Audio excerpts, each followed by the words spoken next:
All right, man, as you can see, I got the legendary, the Hall of Famer, Timothy Bradley with me. It's been a long time coming. Tim. What's up, man? What's up, my boy? Appreciate you, man. About time I run into you. Yeah, man. Hey, you know, Tim pulled up. You know, we in Virginia right now at Keyshawn Davis fight. Tim, I got to get right into it. You're pissing a lot of people off. The comments that you made about Devin Haney, saying that, you know, you think about coming out of retirement. I did see what Bill Haney said on X. You know, do you have anything personal against the Haneys or Devin Haney in particular or what?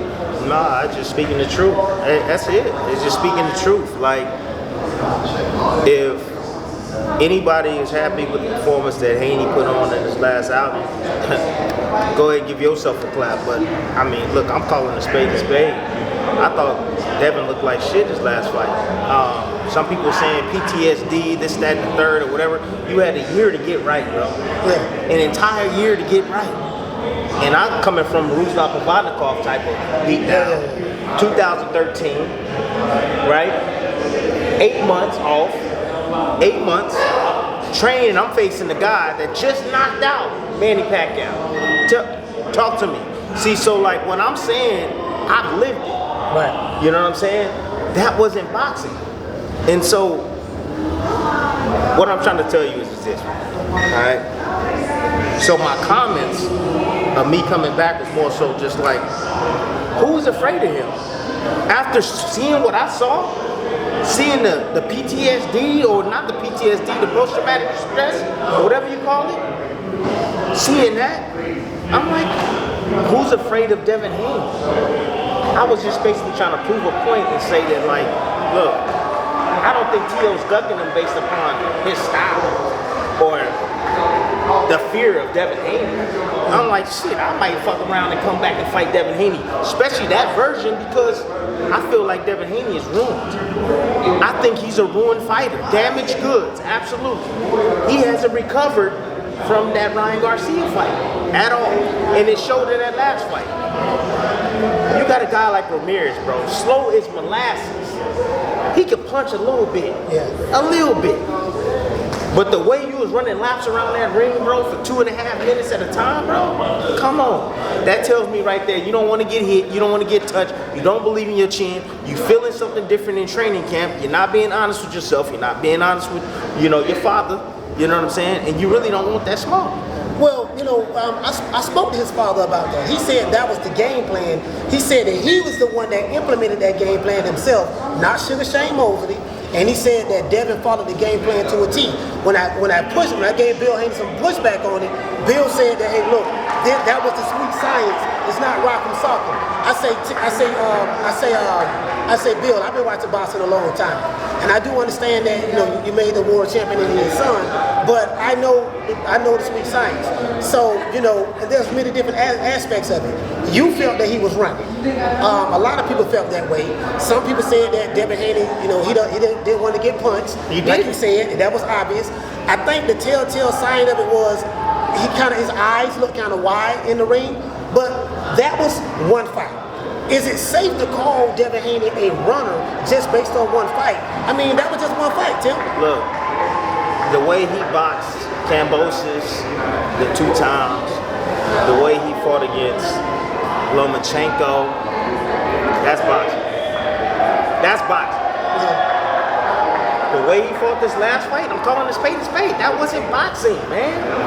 In all my years of boxing, bro, like the movement that he made, there has to be something to it. If you're making a guy pick up his feet, there gotta be something to it. There was nothing to it. It was just boom, boom, boom, around the ring, like dodging it. It was dodgeball. And I'm like, bruh, establish yourself. And I know a lot of people was going at Tarver because Tarver was being honest, because Tarver, a real one that should be in the Hall of Fame, and is not. He should be in the Hall of Fame. He's saying the same thing, bruh. You can stop all of that forward momentum coming forward by just using that stick. Using that stick out there, and Haney got a beautiful jab. Beautiful jab, he do. And he didn't use it. Yeah. And he didn't. Why? Because he was scared to get hit, man. He was scared to get hit, and that's just it. The Ryan Garcia effect is a real thing. I was expecting Devin. I told Bill, I said, listen, you could have beat Jose Ramirez, very similar to how you beat Regis Prograis. You could have helped that mid-range. Hello. You know what I mean? Step to the side every now and then, but help that mid-range, control that distance and range. Like you say, Devin does have a beautiful jab. Yes. But for some reason, that's the game plan that they use for that particular fight. The question I have is it fair to say, okay, he's a runner now based on that one fight? When you have a resume full of fights that he's had prior to that fight, and you are the opinion that the Ryan Garcia fight warned him. So what kind of fight do you think we could have saw if he would have fought Teofimo Lopez? Because I'm calling Teo a duck. You know what I mean? That's what I'm calling. I'm calling him a duck. All that stuff there. You know, the racist shit he said, I don't like none of that either, I'm being honest with you. But however, I'm calling him a duck because of that. I'm not saying that, you know, you can say, well, Teofimo Lopez is a lot more athletic than Devin Haney. You know, and there's really nothing that Devin Haney can do. My question is this. If Devin Haney is chinny, which a lot of people feel he is, and he's pillow fisted, why not fight him? Won't that be an easy fight? You just said it. You just proved my point. You said chinny, pillow fisted, scared to get hit. So do you think it's about Devin Haney or do you think it's about business? It's a difference. Some fighters, $11 million. I hear you. I understand. That's a lot of money. $11 million is a lot of money. It's crazy. That's double the amount of money that I made with Pacquiao the first time I faced him. Double the amount of money. Crazy money, right? Yeah. But it's not enough for Teo. That's what I'm thinking. It's not enough for Teo. You just had Ryan Garcia just made $20 million. Ryan Garcia in the last fight, same one, 20 million in the main event. And I have no idea. Is Haney and Teo main event? Will they be the main event? Yeah, absolutely. When you have a guy, Ryan Garcia, ain't never fought for a world championship, but they're losing to Rolly. However, ain't never won a world championship, ain't never done anything. Like he fought Tank too. No, that was at the catch weight. But still, he ain't. Still, you know what I'm saying? So he looking at that and he's saying to himself, look, if he got paid 20, shit, and you want me to fight Haney? I want more. The Boots fight, he's supposed to get a shitload of money. I don't know the exact number, but I know it's more than what he's gonna get for Haney. Okay, you know? so if Turkana Sheik's not involved, and will he still want to fight Boots? He won't get the kind of money that he want to fight a Boots or a Devin Haney. No, you're right. Boots ain't. If Turkana Sheik's not involved. If Turkey ain't involved, none of these guys are getting the purses that they get right. Yeah, because none of them. So you feel that the purses are overinflated? They get grotesquely too much money, overpaid. So that's the word I've been hearing. So I think it's over. I think they're getting overpaid. I don't think any of these guys are worth it. I really don't. $11 million, $10 million? Hell no. Hey, get your money. I'm not mad at you. Well, why you say that though? They haven't earned that type of money, bro. They don't sell like that. Yeah, some of them don't. Saudi don't care about losing money. They don't care about that, obviously. They're paying them that type of money. They weren't even an audience out there in New York at all. It was sexy enough. How are you recouping that type of money? Spending $100 million on an event and you have no fans for no return. Like, they don't even care, right? So what's the end game though? I don't understand that. I don't know the end game, and it's not for us to know it. It's not for us to know. However, right now, these young fighters, all you young fighters out there, hey, if you can get yourself on the Turkey card, I would advise you to. Because they is definitely paying, hey, no joke money, you know? But it's just my opinion, man. I've earned everything I've gotten in my career. Right. That's the difference. You know, when you earn everything, you know what you do? You take care of it, right? When you earn shit, you take care of it. When you don't earn it, you don't give a damn. You don't care. You show up and you get those type of performance that those guys put on in New York. That's what you get. So it's amazing you said that. Because what I don't understand is, okay, if Ryan Garcia got paid $20 million. In my opinion, Ryan Garcia hasn't accomplished anything in the sport of boxing outside of the TikTok challenge, the body shot challenge. I call him an Instagram model, this and that. But yet he's very popular on social media and with a lot of casuals. So maybe Turkana Sheik felt that because of that popularity and notoriety justified the means from a cash standpoint. You're of the opinion that back when you was fighting, you had to really work that ladder. Absolutely. You really had to go through go through something in order to justify the kind of money that these guys want. Do you feel that, let's say a Devin Haney, let's say a Teofimo Lopez. Teofimo may feel like, hey, look, man, I fought Loma, I fought, all the people, I fought Loma, I fought Josh Taylor. Thank you. Two division world champion. I was a unified champion at lightweight, all this stuff there. So he may feel like the work that he put in, he feel like he needs, the type of money that the $11 million or more, if he wanted more, was justified. Do you feel, how do you feel about that? No, I think you're spot on. What about Devin Haney? Same thing with Devin Haney. Devin Haney is what? He went over there to Australia, basically sold his soul there, made less money, you know what I'm saying, to be able to do that. Went somebody's backyard, beat Cambosis, became undisputed champion there, you know what I mean? Like, look, he's worked his way and he's had some fights. He beat Loma, So a lot of people feel like he didn't beat Loma, but it's on his record. He beat him. A lot of people feel like I didn't beat Pacquiao, but it's on my record. I beat him at the end of the day. So look, business-wise, how you make fights, both guys got to agree. Haney was okay with the money that he was receiving. Okay. Teo wasn't okay with the money he's receiving. For his reasonings, I think it's the reasons that we just spoke about. You just said it. He's accomplished more in the sport than most of these guys, right? Ryan hasn't. Ryan got paid $20 million. He's the main event for this show coming up. So he feels like, hey, at least get close to that number. I want more. I want more. Because then you alluded to also that Haney's pillow-fisted. You also said he's a little bit chinny. You saw his last fight. I'm saying that's what the people are saying. That's the overall consensus. Exactly. Exactly. He's a little chinny. You saw his last fight, how he's moving around the ring against, a guy that can punch, but a dude that was slow-footed, not really a fast fighter, bro. He could have boxed circles around this guy, bro. That wasn't boxing. That was a guy that was scared to get hit. And if he don't get away from that, and I'm telling the father, yes, Bill, if he don't get away from that, he gonna end up getting hurt. Absolutely, he gonna end up getting hurt. But that's it. I'm just calling a spade, man. I'm calling a spade. That shit was horrible. It was trash. That was not boxing. Okay, so if a person can't cut the ring off, what blame do you put on Jose Ramirez? Because when Bill came on my show, he said that, look, he was preparing for Robert Garcia, former trainer of the year, Hall of Famer. He got all these world champions. Yes. So he made a game plan tailored to, look, Robert and them think we're gonna fight like this. We're gonna do something totally different. Now Bill spit it as though they was the sweet science. You guys don't know what y'all was looking at. Y'all need to do more fight film studying and stuff like that. And I'm like, okay, cool. We got Pretty Boy Florida, we got Money Mayweather, because they always comparing Haney to Floyd Mayweather. And I'm putting up film on Pretty Boy Florida.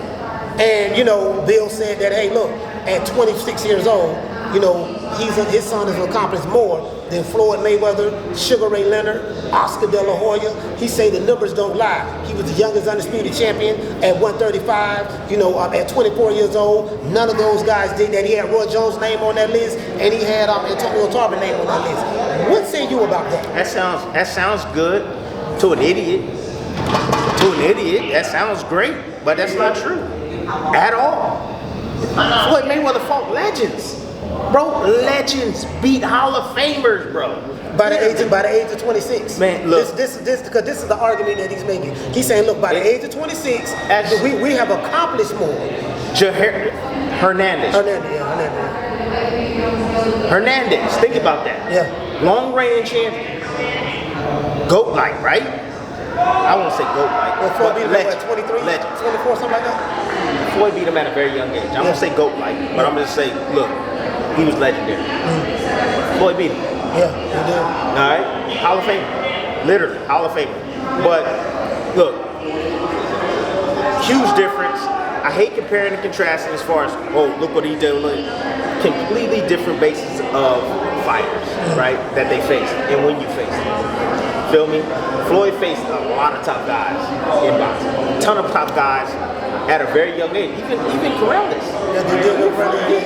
Yeah. Tell me a guy on Haney's resume that's even close to a Diego Corrales.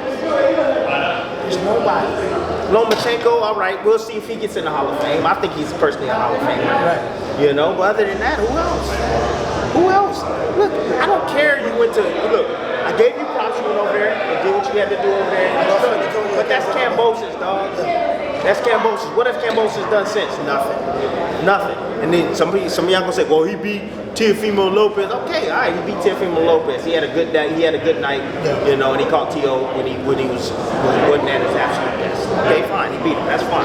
But nothing compares to what Floyd has done in his career, especially at a young age. Nothing that Haney has done so far compares to what Floyd has done. Well, what you got to say about all of the criticism that you're getting about? Because people feel like, okay, you're tearing down Devin Haney, he the brother, and you're bigging up Teofimo Lopez after all the stuff that he's saying.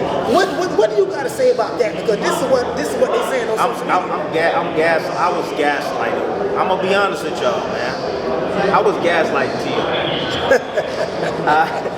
I'm gonna keep it a buck, man. Greg, you got me. Greg Hackett, you got me, dog. And I'm just gonna come clean, man. It's about Greg Hackett? Yeah, Greg Hackett. Shout out to Greg. Hey, listen, man, you got me. You got me, because I was gaslighting. I'm not gonna lie. I was gaslighting him. I wanted, to be honest with you, I wanted Boost to beat the shit out of Teofimo Lopez. Yeah. Straight facts. Yeah. So I'm boosting him, trying to make him, you know, oh man, you gotta be afraid of him, this and that. And I want Boost to, hey, oh, really, Tim? All right, come on, let me show you. Yeah. Let me show you. Give me that work. But Boost didn't take the bait. Boots, obviously, I think he's going up to 154 pounds, or he waiting on Norman Jr. Yeah, because I did see something about him saying he wanted to fight Norman Jr. Yeah. I did speak to his dad this morning. Yeah. Of course, they're like 12 hours ahead or something like that. They're in Japan. Yeah. So he said it was night. Matter of fact, I think it's like 10, 11 hours, something like that. Yeah. So they're in Japan right now. You know, I wish them luck. Bring it back. He should win by knockout. He should knock that boy out. That boy get touched too much. Tim, what about? Do you really think that Brian Norman Jr. and Boots fight can happen? Yeah. If B. Norman Jr. is victorious, yeah, in this fight against Jin Sasaki, you think they can? What you think that money is going to look like? They got to get on the turkey card. Turkey got to. Look, they get on the turkey card. That fight gets made like this. Like that. Yeah. Oh yeah, like this. Because the bread gonna be there. Yeah. You know, that's gonna be life-changing money for both guys, huh? Oh, absolutely. And I'm not mad at Norman Jr. for holding out. I'm not mad at that at all. I mean, look, he passed up a paycheck 1.7 or whatever the number was. It is what it is. You know, he's trying to build his market for himself. I'm not mad at that. Hey, do what you gonna do. But I know Norman wants to fight Boots, and I know Boots won't mind fighting Norman. You know. It all, at the end of the day, man, none of these guys are really afraid of each other, bro. It's all about the money. It's all about the dollars and cents, bro. That's what it's about, bro. It gotta make sense. You know, it gotta make sense, one. Two, a lot of times location has a lot of times to do with it too. You know, all the ducks gotta line up, bro. Location. You're hearing Teo say, well, I don't want to go over to Saudi, and I don't want to fight Devin in Saudi. You're hearing all these excuses and stuff. For whatever reason he has, you know, he wants to have it here in the States, you know what I mean? Because of the Muslim background between the both. So I understand that. It's boxing matches, man, is really, you can make any boxing match, but both sides just have to agree to terms. And trust me, we fighters, bro. We're not afraid of the other guy. We really not. We just want to get blessed. Want to be, you know, hey, if you want me to fight this guy, this is what it's gonna cost. But I heard he agreed to the terms twice. It was on again. Okay, I agreed to fight him. Then now it's off. I agreed to fight him. Now you get what I'm saying. So I mean, I hear what you're saying about the money. Ryan Garcia made $20 million or whatever his last fight, and if that's what Teo's looking at, I can definitely get what you're saying, because he's like, look, if you're paying this dude $20 million and he haven't accomplished nowhere near what I've accomplished in the sport, how you gonna pay me less? I didn't look at it that way. And on top of that, he's the only one that actually performed on that last show. Yeah. He's the only one that compared to everybody else. Yeah. Compared to everybody else, he's the only one that performed. And then I'll give it to Rolly too. Rolly did his thing, but as far as performance-wise, Teo was the only one that really showed up. Let me flip it. What if Devin Haney was the one that was offered $11 million? Let's say Teofimo said, I want to fight Devin Haney. And then Turki Al-Sheikh said, okay, I'm going to offer you $11 million or whatever the case. For what we're hearing. We wasn't there, but for what we're hearing. Let's say, and Devin Haney said, you know what? Nah, I ain't want to fight Teo. The money ain't right, or I don't want to go to New York or his backyard to fight him or whatever the case may be. you know, on the flip side, everybody be saying that Devin is a duck. It's still a duck. It's still a duck. However, I understand the business, and if that's not what Devin wants, then if he wants more money, then I understand it. It is what it is. I think it's crazy money, to be honest. $11 million. I'm not passing up no $11 million, man. One thing that I learned in this game is that you can't be look. You can't count your eggs before they hatch. Right. So a lot of times they be having fights attached. 1, 2, you can't be passing up big bags, especially bags like that. It don't matter because you can lose your next fight. Yeah. You think you getting a little, softy. Look at Caleb Plant. Yeah, I mean, look, he ended up losing this jabroni. No offense, but I didn't even know who this guy was. Never even heard of him. Man, look, man, listen. I was skeptical about that fight. I didn't know much about the guy. I didn't. I was like, man, I don't know about this one. I expected Jamal Charlo to be Cornflake. The dude named Cornflake.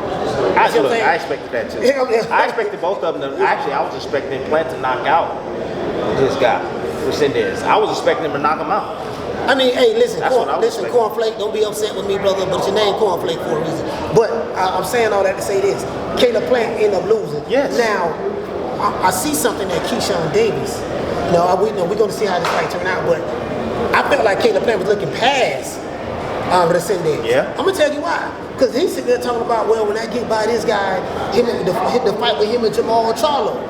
And I'm like, dude, I always question the fighter. If you're looking at your next fight while you have a pending fight, dude on the stage, bro, that's disrespect to this dude. You can't do that. You can't do that. And Caleb Plant knows that. Yeah. He's a veteran in the game, man. He's a vet. So he knows that he can't be thinking ahead. He needs to be thinking on the now. And yeah, I mean, his performance showed.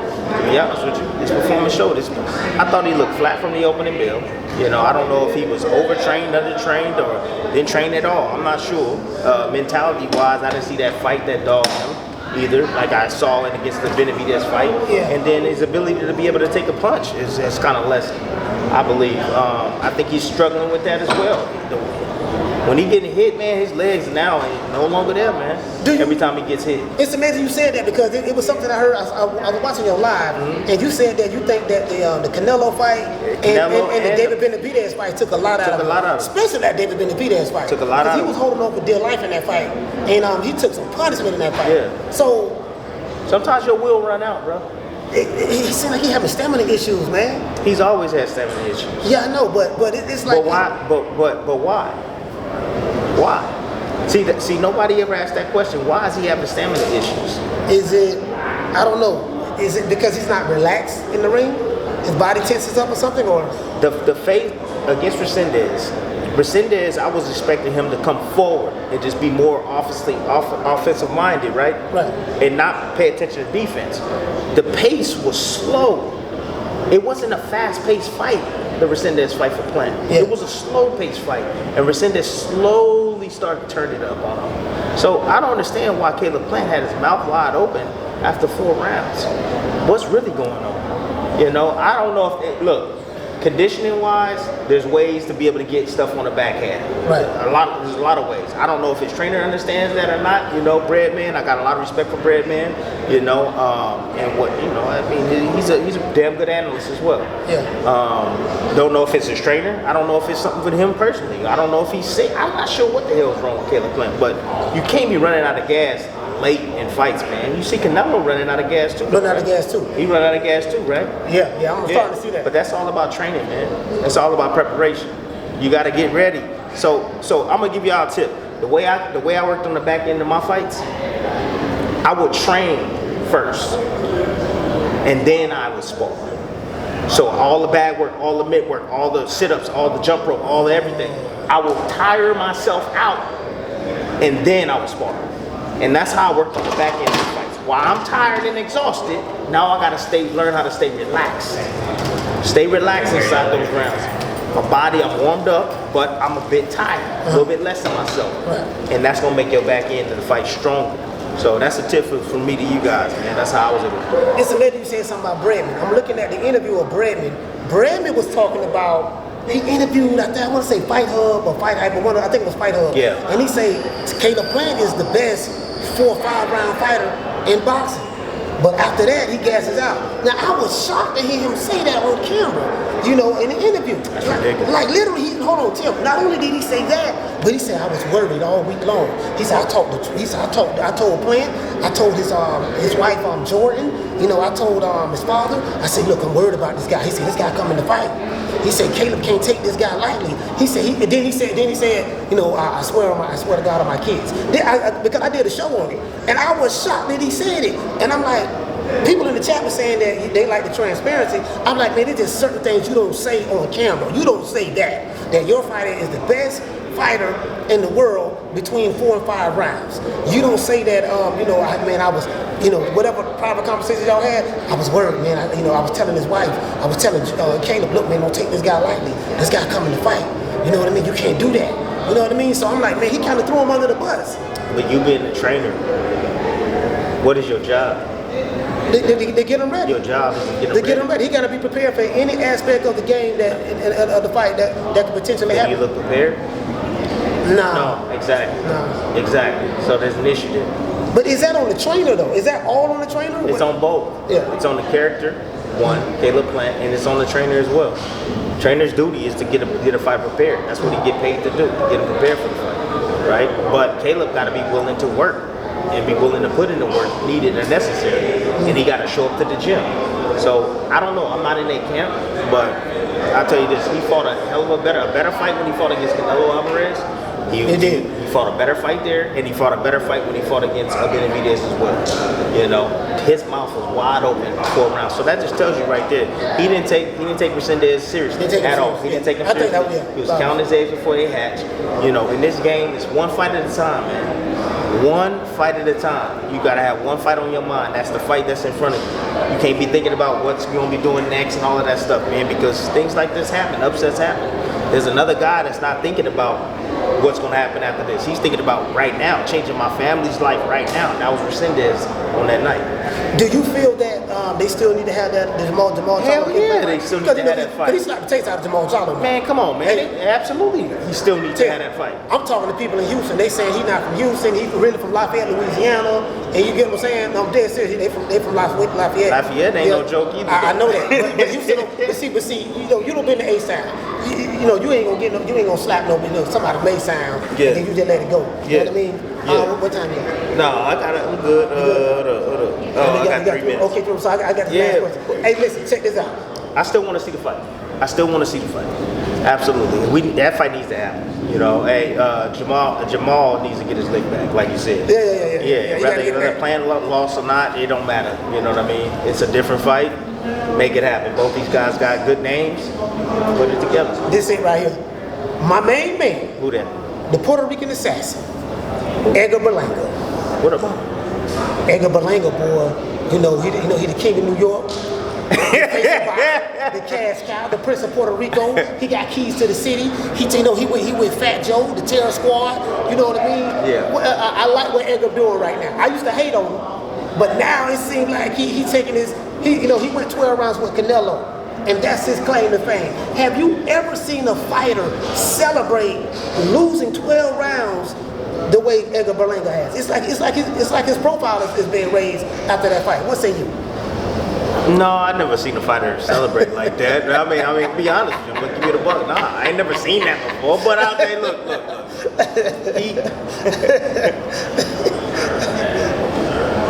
His manager, well, I think it's not McWater, it's Connolly, has done a phenomenal job in positioning him into that Canelo fight. Yeah. Since I've known Berlanga, he has always wanted to face Canelo Alvarez. For whatever reason, it's his idol, but it's the money. That's the bag right there. He knows that. He positioned himself there, man, to be able to get that bag. He went, got knocked on his ass during the fight, but he fought Canelo. He did decent, didn't have the experience. However, he went 12 rounds with Canelo Alvarez when many thought he wouldn't have the last 12 rounds. Okay? I went 12 rounds with Canelo. So look, he taking that experience. His confidence now is through the roof because it's like, Canelo's the best in his weight class. If I could take that from Canelo, shit, what's this dude? Who he fighting? He's fighting. What's this dude gonna be able to do to me? He ain't gonna be able to do nothing to me. Yeah, I forgot him. Yeah. Oh, Hamza Shiraz. Shiraz ain't gonna be able to do nothing to me. Yeah. You know what I mean? So he's taking that confidence, man. But yeah, you right. He is building that Canelo. He got that new money. He got that Canelo money. That's what we call it. He got that Canelo money. You know what I'm saying? He flashy. He's always been that way. It ain't nothing. It ain't like he just changed. No, he's always been that way. He's always been a shit talker too. So that's his real character. That's how he is. Truly, that's how he is. No faking at all. That's Berlanga. That's Berlanga. Now he got a little bit more money now, so you know you see him splurging and doing this and doing that in the third. But yeah, he is definitely celebrating, man. That Canelo money. Well, Tim, man, let everybody know, man, how to get in contact with you. They already know. Look. I ain't gotta let everybody know. Y'all hear me? You know, I'm gonna speak my mind, and you know, I'm gonna tell Mr. Haney something real quick. Mr. Haney, I ain't got nothing against you. Nothing against you at all. I'm just keeping it 100, man, with you. One of the things from the outside looking in, me being the father, man, let your son grow the hell up. I saw the reaction you had about my video and whatnot. I saw the little reaction. But the crazy thing is, you hit me up. It wasn't your son that hit me up, it was you. And I was talking about your son. I wasn't even talking about you directly. So let your son grow up, man, and be a man, bro. Stop controlling him. Alright? And look, if you do that, I'm gonna sit back. I'll give you an example. Norman Sr. He's been quiet. I ain't heard him. Yeah. Maybe he came on your show and been ranting and stuff, but I see him starting to change and starting to understand that, like, hey, I need to let my son go ahead and be the driver to his career. You know what I'm saying? He understanding the stuff that I'm saying now. It's coming to him now. And he quiet now. You know what I mean? It ain't about him. It's not about you, Bill. It's not. It's about your son. That's who it's about. He should be the one to be the loudest one, not you. Anyways, I'm done. I ain't got nothing against you guys, man, at all. You know what I'm saying? Your son is a tremendous fighter. I think he can be better. I do. Get him a trainer, a real trainer, a consistent trainer, to where he can develop, absolutely. Because, hey, look, you've done a good job with him, but hey, he needs more. He needs a little bit more. You know what I'm saying? Somebody to bring a little bit more to his game and add to his game. But other than that, man, we good. And I'm gonna always call a spade a spade. It is what it is, man. So, but I appreciate you. Thank you. I'm out. I gotta go. All right. I'm out. All right, man. Yep. Peace. Man, I'm out of here, bro. Let's go. Man, I'm out of here, bro. Let's go.